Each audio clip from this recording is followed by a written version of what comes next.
Sup nerds, I'm Wes. I'm Tom. And I'm Aaron. We're Neverword Gaming, and today we are creating as many fake buildings as we can in Potomac Empire. Potemkin. Potemkin. Man, that was awful. That was not even close. Potemkin. But we're not doing it again. It's the important part.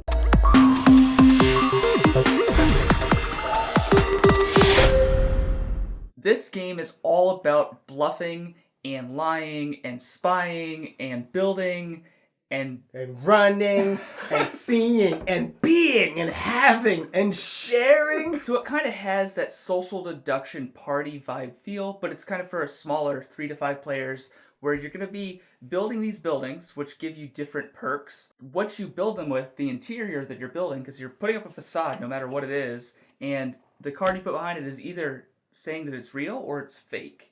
And you're trying to pass it off as being real, even though it is fake, hopefully, because it's worth more points to you if it's fake and you make it to the end of the game. But if it's real, then people can't knock it down and take it away from you. Well, also, how you get these cards is the very beginning of the game. It's just a draft. You draft these cards. So again, well, he's right in that you are incentivized to build fake buildings because they're actually worth more points. However, they can get destroyed if people figure out that they're fake. And then whoever destroys them gets the points. So you're potentially giving points away to people. But also, the fake buildings are like 90% of the deck. Well, okay, there's very few just straight up real. Mm-hmm. They'll be like, this is real if it's this type of building. Mm-hmm. Or it'll be, this is just straight fake. You know, so there's a lot of times I'm like, I want to build real buildings. I just can't. So, real building here. And there's also actions on a lot of those cards. And there's definitely times where I'm like, oh, I could build this building. But this action is really good where it lets me like look at and destroy someone's building without having a spy that I have to build first and then send over there. Mm-hmm. Or it lets me produce and just get more points. Or there's all kind of things like that. So there's definitely a lot of like, okay, I could build this card for what it says it is. Mm-hmm. Or I could build this card for whatever I want and lie about it, hopefully get away. Or maybe I want to use this card for the action on it. So there's definitely some of that, but you can't think too long about it either. Because if you get a card and you're like, all right, is it? No, let me build this one. Let me build this one. Like, if you're really good at bluffing, maybe you could get away with that. But a lot of times, like, you have to, like, I'm not that good at bluffing. So if once I'm like, I'm already I'm done. Like, they know I'm lying about it now. Yeah, so if you're, like you said, if you're good at bluffing and lying, like, you could be like, oh, no, this one, you actually do build a real one, then you're going to waste somebody's time by them spending their spies to look at a real building, and then you just keep the building. And right, because your actions, you're not really limited on your actions per se, but the timing of the round can end when everybody else at the table says it does. Yeah. You're doing certain actions. So building and spying are when you're in the construction phase. Mm-hmm. Whenever you go to produce, you have to flip this over, and that's when you can produce resources. Because some of the buildings give you special abilities, some of them give you points, some of them give you the ability to produce. So whenever you take the produce action, each of your industry buildings gains 1 cube, which is a point.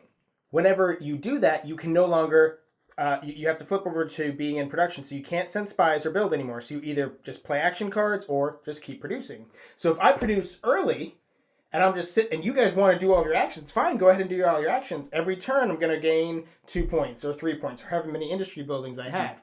But then if Wes is running away with the game over here, everybody else at the table can just be like, I'm going to produce 2, I'm going to produce 2, I'm going to produce 2. And whenever it's everybody but one player is in the production phase, then that's the end of the round. Yeah, everybody else can like kind of join together and all shut that one person down. Which is cool, because it's not like there's a thing that because there is something that triggers endgame, but it's not like we're all like, oh, is endgame going to trigger right now? Not endgame, end of round. Oh, is the end round going to trigger? It's like we all band together to trigger the end of the round. And that's part of where the social aspect of the game comes along. Because like in a 3-player game, Tom will go into production, and Tom's trying to convince Aaron, like, hey, Wes is crushing it right now. Go into production. And I'm like, Aaron, you're not going to get that many points. Don't go into production. And like the two of us are trying to like convince him what to do. Or like when you're spying on buildings, and you're like, oh, this one's real. You need to go spy on that one, because that, like, so there definitely is that like the socialist isn't just did I lie or not, but there's definitely can be a lot of table talk, a lot of trying to convince, a lot of look. Like these 3 were all fake. What are the odds? Or like these are all real. See how many are real? Like don't check me again. You've checked me 3 times. It's been real every time. Get over yourself. Yeah. Social deduction games are always a lot of fun. Like I'm gonna put this like right next to why did I just forget the name of it? Don't Mess with Cthulhu, which is another indie board and card game. So it's like I don't know, do they just use like the same kind of formula, but it's different because like that? I don't know. It's just the combination of cards and like different actions. Don't Mess with Cthulhu is a little bit more social. Yeah. And here, in theory, you could just. Not, I was about to say, well, no, you really couldn't. I was like, you could just build only real buildings the whole time and just play really honest. You could. Well, but it'd you're be kind of hard. limited to The cards what you you get down. draw and what Yeah. or what you draft, and then if you can get the scientist token, it lets you draw every single turn. Then you're kind of limited to what you draw. But also, like, building just good buildings so you don't have to worry about the social aspect, honestly, isn't as good if you only build fake buildings and don't worry about... If, like, if nobody checks anybody and we just only build fake buildings, I mean, we'd run away with the game, but ultimately that'd be, like, the best...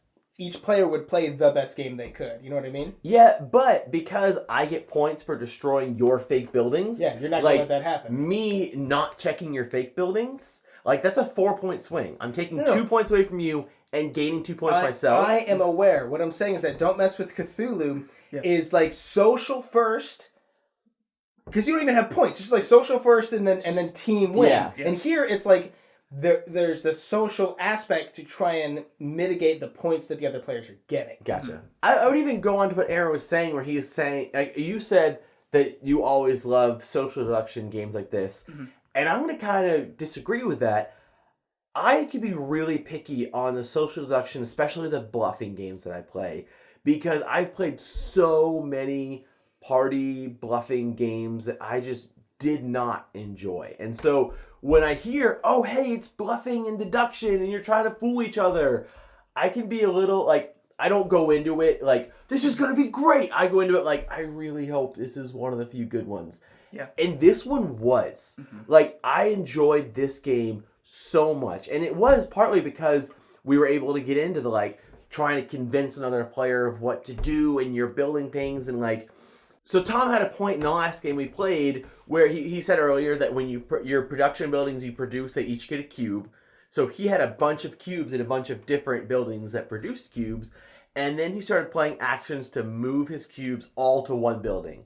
So the assumption was, okay, he's moving his cubes out of the fake buildings into a real building, because if you destroy a fake building that has cubes in it, he loses all those cubes. So it would make sense that he would want to pool all of his points into one building that was real, that he couldn't go away. But I was like, but what if that building was fake? Because only an idiot would pool all of their cubes into a fake building. So none of us are going to check that building, but like, we almost have to, because he's got 12 points sitting in that building now. Like, we'd be an idiot not to check it. Like, that kind of thing in this game is one of the things where it's phenomenal. Well, also, like, the reason why I did that was because they were fake industry buildings. But I'm also like, because they were saying, well, if you never move those away, that you moved them away, it was an obvious sign that they were fake. I was like, no, could have been a trap for you to check a real building. It wasn't. But I was like, well, look, dude, if I just kept those buildings and industry was just my goal, right? And I was just like kept every round putting more and more and more. And I went from having 6 to 12 to 10 to 20. I said 12 to 10. From 6 to 10 to 12, 20. Like, at some point, you're going to have to check it. And I'm going to lose all of it. So I better just count my losses. Count your blessings? Count my blessings. No. I still want to say losses. There's a It's loss. there. Let us know there. down below what he should say. Still want to save my losses. Put your eggs in one Cut basket. my losses? Cut my losses.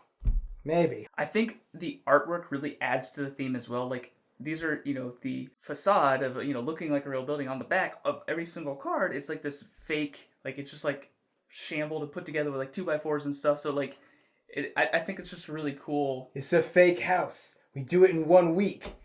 Fake on the outside, nothing on the inside.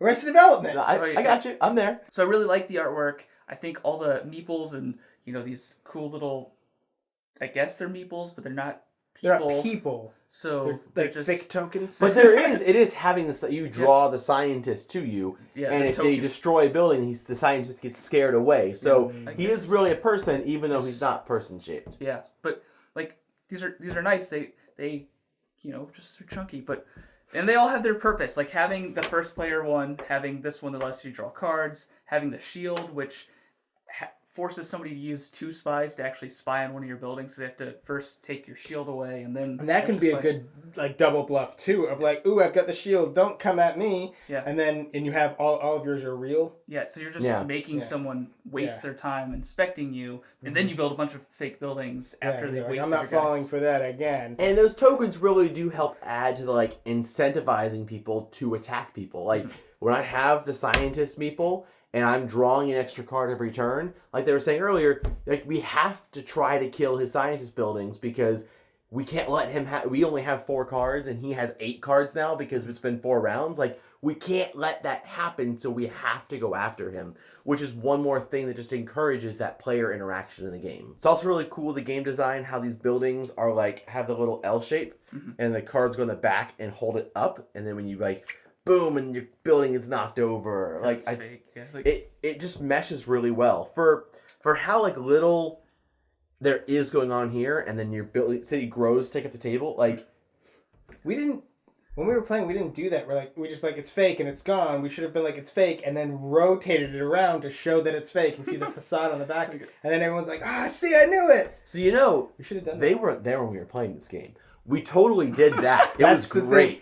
We were awesome. We're a lot of fun. You should want to be our friends. Well, nerds, in case you can't tell, we really, really enjoyed Potemkin Empire. It's a really solid drafting, bluffing game. There's, again, more game than...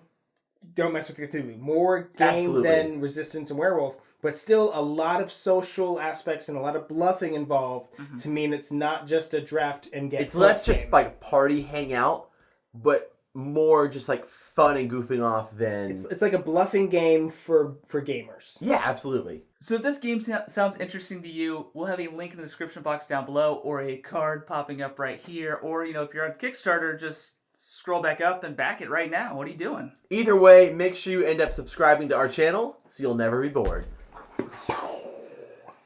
And then this all falls down as a facade the whole time. It was! Look, it was a facade! And if that sounds interesting to you, you should back this game with a link in the description. That was going so well, Yeah, too. no, it was. This game is all about bluffing and lying and spying and building and running and seeing and being and having and sharing and caring. The friends when Joey's writing the... Oh my God! His speech for the wedding. He's the love that you have and share and hold and have is shared and had by both who also have. It is a love based on giving and receiving, as well as having and sharing. And the love that they give and have is shared and received.